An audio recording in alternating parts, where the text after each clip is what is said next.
Monday morning. Feeling quite chipper. Lovely, beautiful day. Should be out riding, but got lots of stuff to do. So, back on the Corona. Yeah, last week I did a lot of rust work on the doors. Got most of the doors all sorted out as far as rust goes. We're on the last one right now, so just got to fix up this little bit of rust here, and yeah, we'll venture on with the job. But yeah, sort of got a new outlook. If you watched my last video, I got a bit of a new outlook on everything. So time to get shit moving, guys. Time to get shit moving. So I really got to organize everything, get my ass into gear, get my shed more organized, my workshop and everything. So when I'm not working on customers' cars, my priority was getting the 240Z done, but just for a little while I might make the priority cleaning the workshop, because I'm sick of it. Yeah, anyway, this is what we're here for, so we're going to get into it. Fix this rust, then put the door skin back on. I've got to treat up all the metal first, get all the surface rust out, and yeah, onto it. Okay guys, what I've done here is I've got a bit of metal, cut it roughly to the size I need it, and I've put that texture line on so I know where the body line is. Now I'm in here on the wood stump, and what I'm doing is I'm pre-stretching the metal before I run it through the bead roller to sharpen up that body line. Now, if you don't stretch the metal, the bead roller is going to act like a shrinker, and it's going to pull the metal in and shrink it. So what you got to do first is you got to stretch that metal to allow for the shrink. So I'm just using the ball side of the hammer to do this on the wood stump.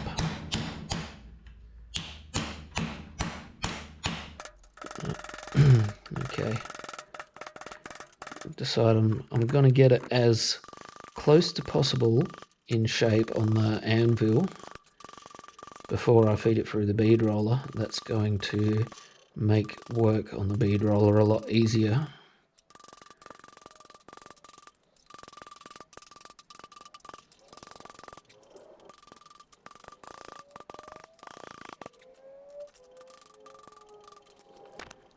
Quite therapeutic. Now here we go in the bead roller, and you'll see when I get to the corner on how much I have to work to get it around, and this is part of the reason why I pre-stretch the metal.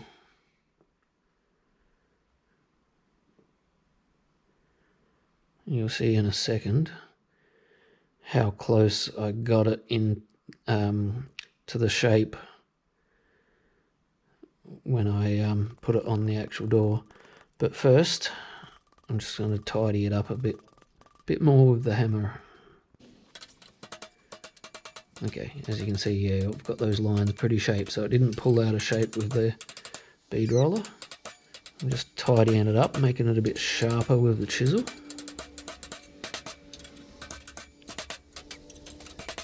Now there's a lot more ways than one to skin a cat, so just because I do it this way doesn't mean to say that everyone does it this way. There you go, I've marked what I'm going to use. Just this part here, none of that, because there's no rust up here, so I'll cut that off. I'll clean it, I'll linish it up a bit to make it look a bit tidier before I weld it in. Well, that's good. I like it. Look at that, guys. This is why I love doing what I do.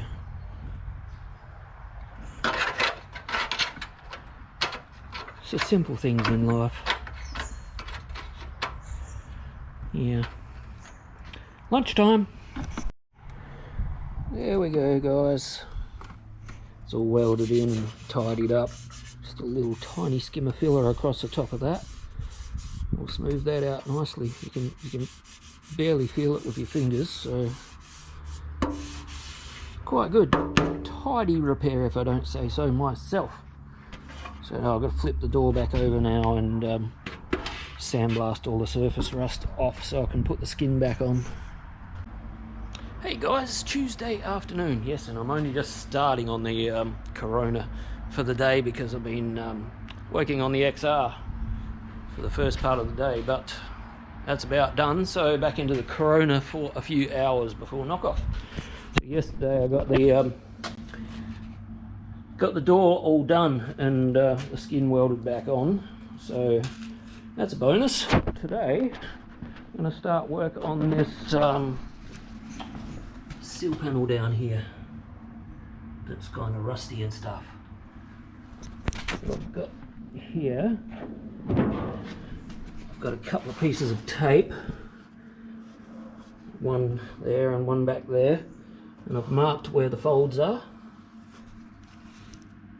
Now I'll pull this piece of tape off and I'm going to bring it over here. I'm going to do the same with the other piece of tape. And I've got my mobile workbench here with the tin laid out. So I'm going to put these pieces of tape onto this piece of tin. I'm going to need both hands to do this, but you get the idea. I'm going to put one of the pieces of tape there and the other one there, and I'm going to get a straight edge and I'm going to trace these lines with precise measurements to make sure they're in the right spot. So a bit of the tape, a bit of measurement with a ruler or a vernier calipers, whatever, just to get them so that the lines are all dead straight. As you can see, I need both hands, otherwise I'm going to lose my piece of tape into a ball of sticky stuff. So I'm going to put you down and I'll do that. There we go guys. I'm just going to clamp this straight edge in a position where I can make a cut with my plasma cutter. So I'm going to get that all set up. I've got to cut two. I cut two exactly the same size. So yeah, because this isn't, fortunately this isn't long enough for the sill panel, so it's not far off it. I could have cut it that way, but it's just awkward, so I'm going to do it this way and just do a weld right down the center before I get into folding. I've got to get a full-sized bed folder one day. So many tools I want to get.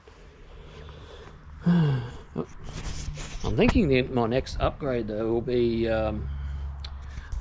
probably the tool that I use the most is my blasting cabinet on there. It's just not quite big enough. We've got a shop here called Paramount Browns, and they've got the next size up, and it's got its own internal air compressor and exhaust system, so it's a standalone unit and it's quite affordable. So that might be my next upgrade to the shop, is to upgrade a tool that I've already got, because I do use it quite a bit. And this one here is due for a new glass. It's getting really pitted on the inside. It's getting hard to see what I'm doing. So yeah. Alright, I'm going to set up the plasma.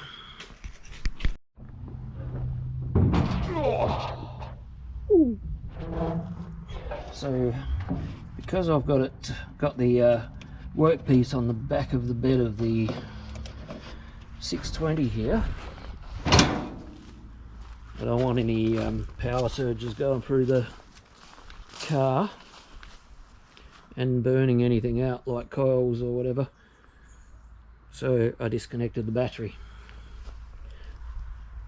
because yeah, lots of power going through the car, can't have it.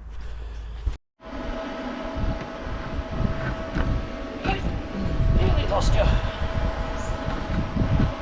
Okay, I like to have a couple of practice swipes first.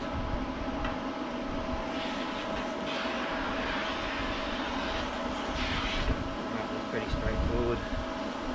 go.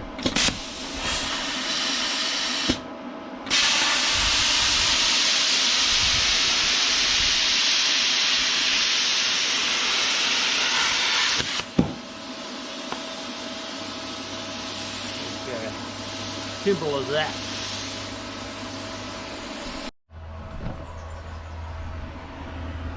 So I figured seeing I'm doing both side sill panels, I might as well cut both side sill panels right now. Saves all the setup time with all the what do you call it, plasma cutter, and setting up all the bench and the everything. So yeah, saves a little bit of time later on down the road. So now I just got to transfer these lines onto all of the other pieces of tin, and I've got to work out how long exactly they have to be. And yeah, I'm gonna have to weld two together, but they don't have to be that long. So I probably didn't even need to cut all four. I might have got away with just cutting three, but it's done now, so might have wasted a bit of material, but I can use it for something else later on. Yeah, so I'm going to put those extra lines on the extra bits that I cut, and I'll work out what I'm going to do after that. Okay, we got the extension tack welded on, so now we're just going to run a constant bead right down the guts.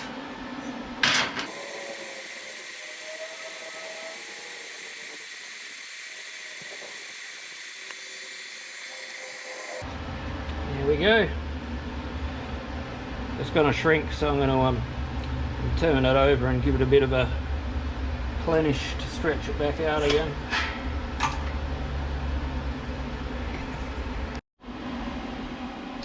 There you go. There was a weld there. Kind of made it disappear a little bit, but wow. Sometimes you got to make do with what you got. So I've got it clamped down to this rail out here.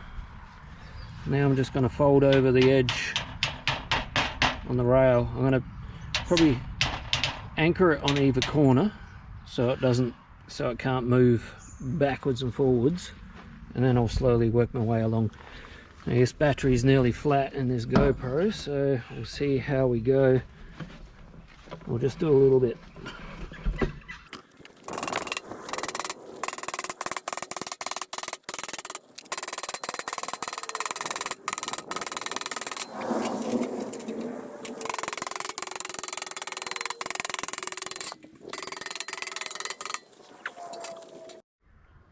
Yes, my GoPro went flat again. Sorry about that, guys. I did get this folded up. Oh, and it is the next day. Did get this folded up roughly. So next thing is to try and get the curve. Try and get the curve down the middle, which isn't going to be an easy feat, being it's so long, because I've got to get it the whole way down, and I've got to get it straight. Not going to be easy at all. So what I think I'm going to do is I'm going to get the top flange so it fits up here first. Then I'm going to tech screw it on, and I'm going to try and curve it around to the natural shape of the body. And if that doesn't work, I'll try something else, and I will get it eventually. Just thought I'd show you where I'm up to. I'm getting it kind of in shape. Still got a little bit more to go, but as you can see, it's looking like a sill panel. I've got to sharpen this edge up, this top edge up a little bit. Other than that, yeah, it's looking good. Going away. I have to jack the back end up and get this rear wheel off, so I can shape up this rear dog leg corner. Just once that's done, that'll be my main anchor point, and then yeah, move forward and get it fitting precisely Just got to make sure the door gaps are going to be correct for along the bottom of the door. So that's why I've got to sharpen this edge up a little bit. I'll get into that shortly. I've got to go get the jack from up the other shed and get this jacked up. By then it'll be lunchtime, so I'll do that. Starting to look like a seal panel, mate. Starting to look like a seal panel. Just got to shape up the front box section, but the back half's pretty good. Hey! Didn't film anything today right up until right now, which is knockoff time, but the new sill panel is all welded in.